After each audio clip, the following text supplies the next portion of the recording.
Apparently, and 9 million marriage proposals are expected to take place on Valentine's Day alone this year. They're maybe at these dinners we talked about. But before walking down the aisle, should people discuss their finances? I think so. And our next guest is likely going to agree. She's a matrimonial law partner at Kasowitz Benson Torres LLP. Let's welcome Emily Pollock. How are you? Hi, I'm great. Nice to see you guys. Thank you so much for joining us. Emily Pollock's one of the top professionals in her field in the country. She's amazing. We hope you still sleep. Yes, you have a lot of work. But so now so many people. You wanted to talk to me about being a young professional athlete. You came in right off the None of us basketball are court. athletic. We work too much. I know. Balance it. So many lawyers balance that. Yeah. So listen, as you know, a lot of young people have massive amounts of student loan debt. Something you discussed with your partner, and if so, when? First date, second date, third date, On Emily? Tinder? Do you just message them? Make that part of your profile. Maybe your profile name. Tinder. On Raya? 6'1", 25K in student debt. It could be worse. Right. FAFSA? Yeah. Yes, it's definitely something you should talk to your partner about. Any conversations before marriage should include discussions about how you deal with money, what your approach to money is, and that should include a discussion about how you think a comfortable level of debt is, what kinds of debt are acceptable to you. Are you the kind of person who believes that it's appropriate to have significant credit card debt in order to enjoy an exciting lifestyle now? Earmuffs. Answer for you.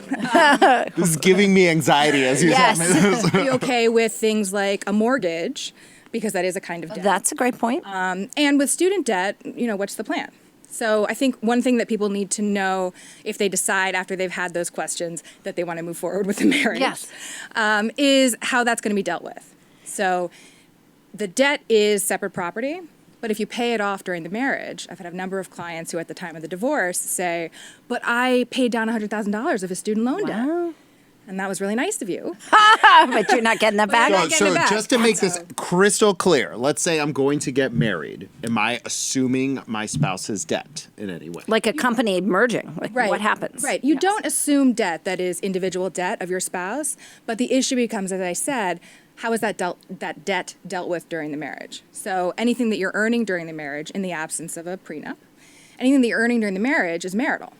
So if you're paying down your individual debt with your earnings during the marriage, you're taking marital money to pay off your individual debt. Which could continue after a divorce, correct? It could. Well, when you get divorced, the debt that was yours, if it's still in existence, continues to be your spouse. Okay, so it still follows you. You can't give that asset. And I'm guessing you'll stop contributing to paying it down once you get I divorced. imagine at that level of acrimony, they're not going to continue paying the debt. Yeah. So money values. This is the number one reason people break up marriages, right? Is that true? Yeah, supposedly. That's what they say, Have you ever come across that? Money is definitely something that people's approaches to money, how they deal with money, how confident they are in terms of what is disclosed about money. Those are all things that go into it. People have very complicated relationships with money. And it's often emotional. It often deals with your experiences when you were a kid in terms of what kind of financial situation you had. Oh, that's interesting. What kind of financial independence you had growing up. It's not uncommon to have a delegation of powers during a marriage where one person is the money person who knows things. Yeah, you're looking at him. How about you, Caroline? Well, you broke Not so much. You're not the money person. I do other things. But yeah. So it's important, I think we tell all our clients, it is important, even if you have somebody who is the person who's responsible for managing money, keeping track of money, that both people understand what's happening and that the decisions that are being made jointly. Yeah, well, that's what we do, and all our logins are shared, so all roads lead to. I wasn't accusing you of that. No. We discuss strategy and priorities, etc. You may have different investing styles or different appetites for debt.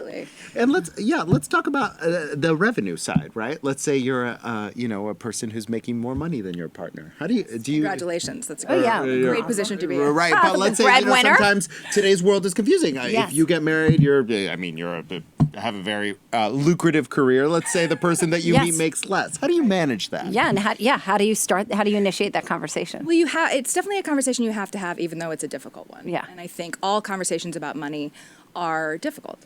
And they're made less difficult if everybody understands why they're necessary. And the reason that they're necessary is because they become more difficult if you don't attack the issue straight on. Mm-hmm.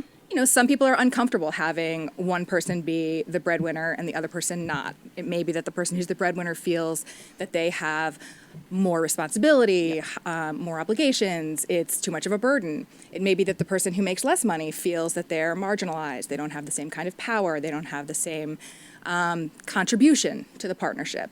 So it's important to evaluate how you want to deal with that. If you agree that there's an inequity in terms of what's being brought in financially, you may want to discuss how you could address that. Yeah. Do you want to do a prenup to come up with some sort of way to compensate the person who's not going to have the same kind of financial resources at the divorce, in recognition of the fact that there are a lot of ways to contribute to a relationship that don't come with a dollar sign?